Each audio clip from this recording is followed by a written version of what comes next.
one of the biggest mental struggles I believe that's holding guys back is not having enough balance. When I was single and just focusing on work, all I did was just go to the gym and work, go to the gym and work. And a lot of guys get caught up in that, where that's all we're doing. But what I've noticed is that I wasted 5 years just doing that to get nowhere fast.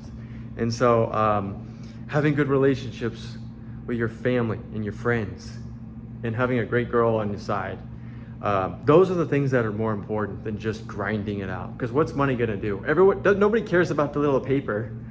They care about what the paper represents, which is freedom, right?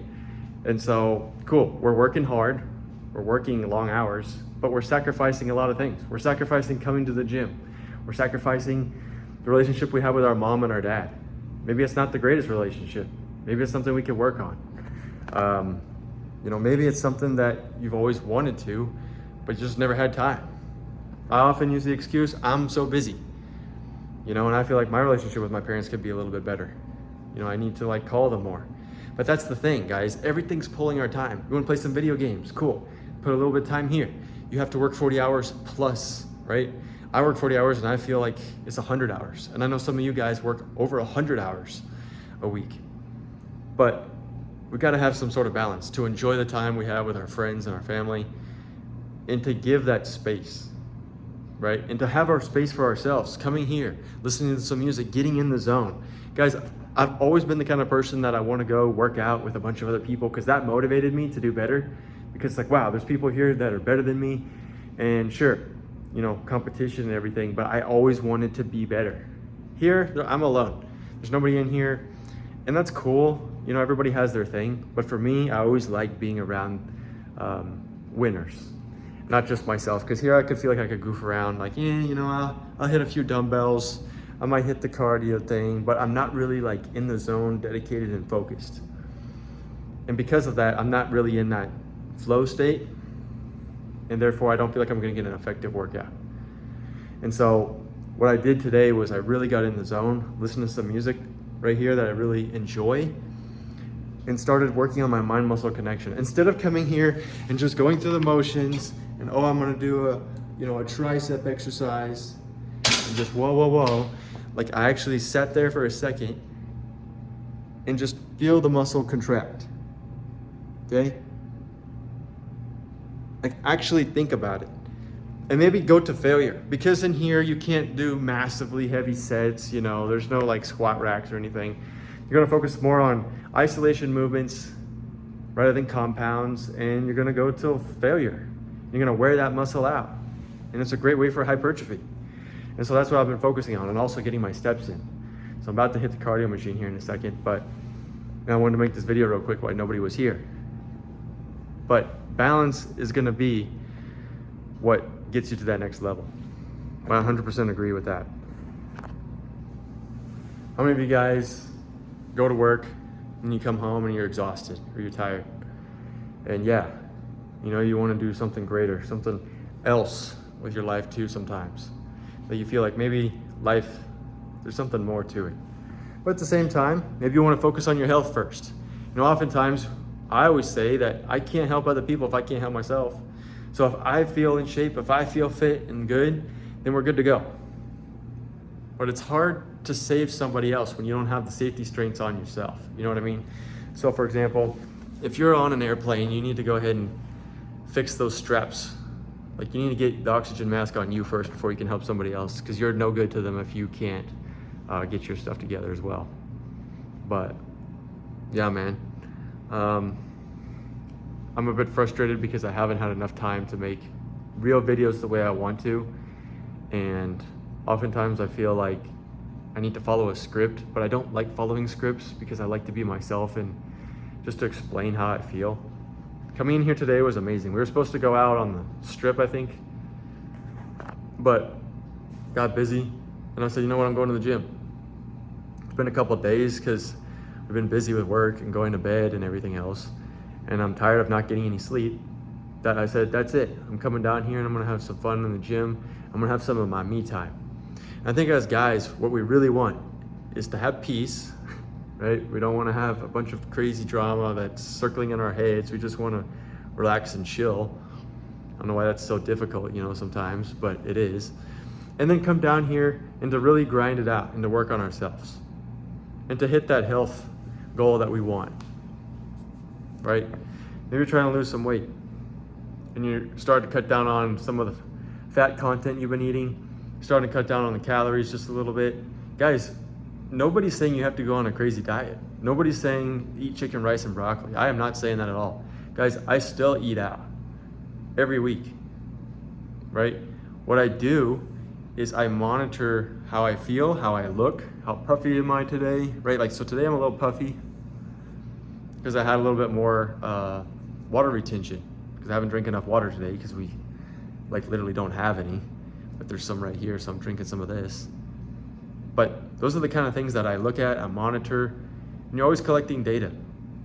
To just wander through it without thinking about anything, without any analyzing at all, you're not gonna see changes, you're not gonna know where to go. And you're gonna be frustrated because you're gonna be like, well, I spent a year in the gym, I spent months in the gym, I'm eating right, or so I think, but nothing's really happening. There's a lot of things that go into it. And a lot of people want to blame genetics or hormone levels right out the gate. And sure, I mean, there's some people that are like that, but it's very small. You can still eat the same stuff you enjoy, just a smaller portion of it. Because all you're doing is you're saying, you know what, I want to take this ice cream and eat it because I enjoy it, but I'm just going to have a little bit. Instead of having the whole pint, you're just going to have maybe a quarter of it tonight. And you can have another quarter tomorrow. Guess what? It's going to end up saving you money in the long run too. Because now instead of spending $6 on ice cream, right, for it to be gone in one day, it could be $6 in 4 days or 3 days. So now it's $2 a day. And so you're still getting that, what do you call it? Sweet tooth or whatever taken care of. You're like, yeah, I just want to indulge a little bit. And that's okay. And that's the balance that I'm talking about. It's not like, oh, just chicken, rice, and broccoli, and that's all I can have. No, you can have a dessert. You can have an appetizer. And once you understand that kind of behavior, you're like, wow, it's actually not that hard. And you start to enjoy working out. You start to enjoy everything about it. And you start learning a little bit more self-discipline. Because you're like, wow, I can still eat the ice cream, but I don't have to eat the whole thing. And so you discipline yourself to say, I'm done now. I ate what I said I was gonna do, and that's it. And as a man, you need to be able to say, I'm gonna do that, and I'm gonna go do it. It's not like, oh, I'm gonna do that, and then, oh, I forgot. My ADHD brain went over there. No, if you're doing that, or if you get sidetracked easily, you guys need to write stuff down. That's why I tell everybody, it's what I live by, because guess what? I can't remember everything. There's too much going on in a day that I'm like, I'm gonna write this down so I don't forget. That's the biggest thing I've learned. And then I can go back to my to-do list or checklist and be like, oh yeah, I forgot about that. Let me do that real quick. And that's it. So, biggest key factor is, a lot of people think you need to be in the gym for 3 hours. That's not true. You're in here 45 minutes and you're done. You can hit some morning cardio fasted. You're gonna get yourself awake. Think of like I've said before, a car engine that's cold. You're sitting there, you're like, oh, my bed's so nice, especially when it comes wintertime and it's gonna be dark outside and cold. Nobody's gonna wanna get up. Be like, oh, I have to go to work. I used to do this where I would wake up, let's say 7 a.m., right? And I need to be at work at 7:45. And I know it takes me 20 minutes just to get ready, 20 minutes to drive. So I'm literally flying out of bed, hitting the alarm, and then brushing my teeth and leaving. And I'm all groggy, wondering why my day is so horrible. Because I didn't have my morning routine set. And I'm not saying you have to wake up early and do all this every single day, but for the days that you really need it, then I would absolutely execute a morning routine. And I have it all listed out. And so what I started to do was wake up early, go do my fasted cardio, wake up, have a little bit of pre-workout, just a little bit, about 100 milligrams.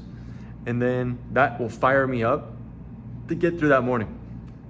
Then I'll have my morning breakfast after that and just do my journaling, praying, and everything else. And sure, it's hour and a half, and it's about an hour and a half, and then by the time I get to work after waking up and everything, it's almost 2 hours. And then I'll do like a 40-minute workout after that one of the days, and I try to take 2 of the days during work off as a rest day, because it does become a lot. And usually I do that, so I work Monday through Thursday. We'll do Tuesday and Wednesday as rest days. That doesn't mean that I'm going to rest in the morning. I'm still going to wake up early to get me fired up. But that's how I do it. And that's how I'm really squeezing that orange of time. Think of an orange like time getting squeezed. And that's what's important. How are you spending your time, and what are you spending your time on? Because everything is going to demand your time. And because of that, you have to pick and choose what's a priority. You know, I used to think, I had a neighbor, actually he's my buddy now, but he would say, it's not worth it to mow your grass, bro. He's like, you should just go make another 20 bucks. Because the time that you're gonna spend mowing your grass, you could have already done something else. Your time is worth more. And so I find that to be pretty interesting. That as you get older, time becomes more valuable, of course, but you have to keep pushing that limit. And the limit is, do you actually have time for it? What are you spending your time and your energy doing? I don't want to go outside when it's like 5 p.m. and I'm gonna get bit up by mosquitoes and have to put spray and, you know, risk stepping on cat poop and everything else. Is that really worth my time? Or should I just pay somebody 20 bucks to do the whole thing, including edging, something that would take me an hour and 20 minutes probably, they can knock out in like an hour, because they do everybody's, so might as well. And that's the mindset I'm getting into. Is stop with the scarcity mindset, and also stop thinking that you have to do everything yourself. That's not true. People are actually there to help you out. That's why people have services. And so when I think about it that way, I'm like, okay, I can allocate some money over here. This guy can help me do this, because I can't do it all. A one-man show takes too much time. So whether, you know, you're trying to be there for your kids and you're trying to work on your health, what does your support system look like? Are there people? Is your wife going to help you? Does she want you to succeed? Do your kids want you to succeed? All those things are extremely important. So anyway, boys, in a world full of fakeness and deception, I want you to keep dominating your realities, and I'll see you in the next video. Until next time.